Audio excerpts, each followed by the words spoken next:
Bonjour et bienvenue sur la chaîne La Délivrance par la femme.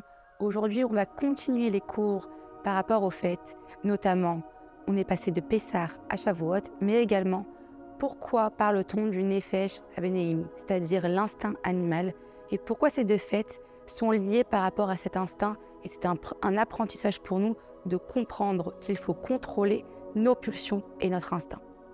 Eh bien, lorsque les Bnei Israël étaient en Égypte, ils étaient soumis uniquement à leur nefesh animal, à leurs pulsions, à leurs attentes personnelles. Et lorsqu'ils ont reçu Matan Torah, ils ont dû apprendre et accepter à gérer leurs pulsions, notamment par les règles de la Torah qui sont là pour contrôler cet instinct animal, pour réussir ensuite à se connecter avec Dieu. C'est intéressant de comprendre pourquoi il y a cet instinct qui existe, pourquoi il y a ces pulsions, et pourquoi on n'est pas tout simplement né sans cette pulsion. Hachem, il peut tout faire. Pourquoi il a voulu créer une âme qui vient dans un corps avec des pulsions, des volontés d'assouvir des besoins personnels? Et d'où cela vient et comment peut-on le comprendre? Eh bien, c'est intéressant de comprendre que dans le Tanya, Maïmonide nous explique que lorsque Dieu va créer l'âme, il a créé ce qu'on appelle la klipa, c'est-à-dire une écorce, comme une écorce d'un fruit où dedans se loge la lumière, le fruit. C'est exactement pareil pour notre âme. Cette écorce-là, elle a un seul but, faire à l'homme un travail sur soi qui va lui permettre de se dépasser dans ses attentes personnelles pour se relier à Hachem. C'est le but même du monde, de lâcher nos pulsions pour se connecter à la Torah, et non seulement à la Torah, mais également à la connexion profonde avec Dieu. Comme on a pu l'expliquer au préalable, toutes les règles qui nous sont soumises sont là uniquement pour nous permettre une connexion profonde avec le Créateur du monde. Maintenant, on va rentrer un peu plus en profondeur. Cette clipa que l'on a, cette écorce, comment elle va se matérialiser d'une personne à une autre? Et comment on peut comprendre quelle est l'écorce que j'ai? Comment l'enlever? Eh bien, c'est fabuleux. Hachem, lorsqu'il a créé l'écorce de l'âme, il a utilisé l'ensemble de la nature de la teva, notamment l'eau, la terre, le feu et le vent.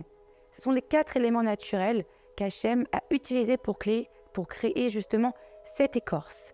Et si vous faites un petit peu attention, ces 4 éléments naturels correspondent également aux 4 types de signes qui existent au niveau du mazal d'une personne. Alors bien évidemment, En Mazal et Israël, nous ne sommes pas soumis au mazal, mais n'empêche que nous avons des traits de caractère prédominants qui peuvent changer par rapport à notre avodat Hachem, à notre filote, à nos actions. Par notre mérite, Hachem peut tout basculer, mais n'empêche que c'est bien réel. Eh bien, vous allez découvrir aujourd'hui quelque chose de formidable.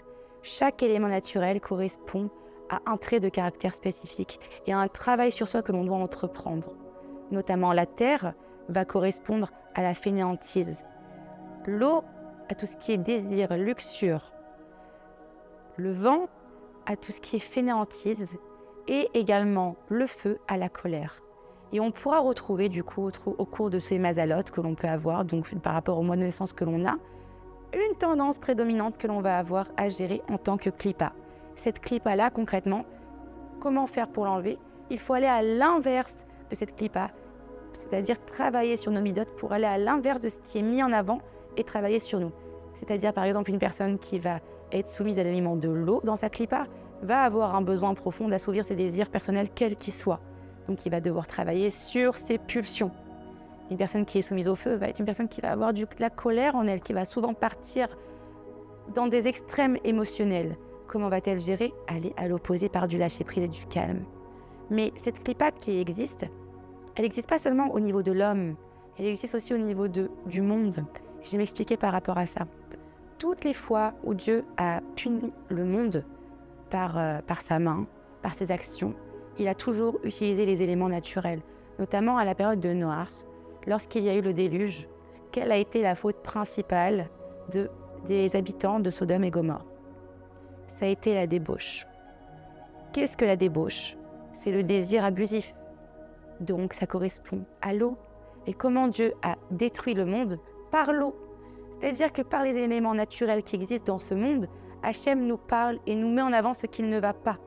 Non seulement chez nous, de façon personnelle, mais aussi de façon clalie, de façon générale, par les actions matérielles qu'il effectue.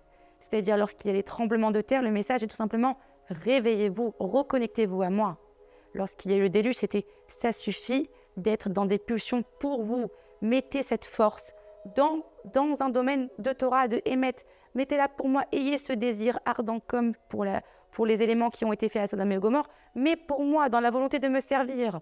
Et en fait, tout le but de cette clipa que l'on a, c'est de transformer le mal en bien. C'est-à-dire de prendre exactement la même émotion, mais de la mettre dans la force inverse, positive, pour se connecter à Hachem et pour le servir. On va prendre un exemple très parlant d'une personne de notre histoire qui a pu transformer cette mida d'apparence négative en positive, notamment Pinchas. Qu'a-t-il fait Pinchas? C'était un grand coléreux. Et pourtant, par son action de bravoure, lorsque Moshe Rabbeinu a eu une honte, il est parti le venger en tuant une personne car de façon halachique, c'était très grave ce qu'il avait fait. Et donc, du coup, il a fait un kiddush Hashem. C'est-à-dire qu'il a utilisé cette colère profonde en lui au service d'Hachem. Et par ça, il a été récompensé. Et il a eu le statut de Kohen Agadol pour lui et toute sa génération à venir. C'est-à-dire qu'en fait, ce que Dieu attend de nous, c'est pas qu'on ait un bon ou un mauvais caractère. C'est pas qu'on ait des bonnes ou des mauvaises midotes. Le mot midot, c'est une mesure. C'est pas ni négatif ni positif. C'est négatif dès lors que ça va à l'extrême. Donc ce que Dieu attend de nous par rapport à nos traits de caractère pour pouvoir évoluer et dépasser ce nefesh animal dont on parle depuis le début, c'est tout simplement le contrôle de nos émotions. Mettre au service d'Hachem les émotions négatives et les transformer dans le bien, pas pour nous, mais pour lui. Et comme je vous ai toujours dit, le but de ce monde, c'est de comprendre que ce monde ne nous appartient pas. Nous sommes juste de passage, et par contre, il appartient à Dieu. Mais par ailleurs, à 120 ans, on aura tous des comptes à rendre à Dieu.